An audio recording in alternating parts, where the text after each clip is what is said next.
Yeah, yeah, yeah! For more videos, don't forget to like and subscribe, my love! Magandang araw, oregano at calamansi extract po ang gagawin natin ngayon para sa may mga ubo. Bata man o matanda, pwede ito. Una po ilalagay natin ang dahon ng mga oregano sa ibabaw ng bagong saing na kanin. Tapos tatakpan po natin ito para lumambot. Ayan na po ang kulay niya kapag malambot na siya. Medyo mangitim-ngitim po. Pero wag po mag-alala, safe po yan. Ito na po ang gagawin natin. Malamig na po yung oregano. Pipigain na po natin siya ngayon para lumabas po ang katas ng oregano leaves. Pigain lang po ng mabuti. Kailangan pong malinis ang kamay ninyo. Dapat nahugasan nyo po ng mabuti din. Ayan po. Piga lang po ng piga hanggang sa wala nang matira po doon sa oregano leaves. Tatabi po natin ngayon ito.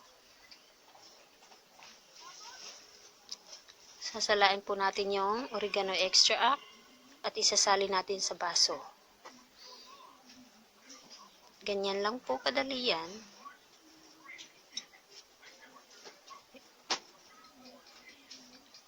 Ngayon, pipigay natin yung kalahating kalamansi.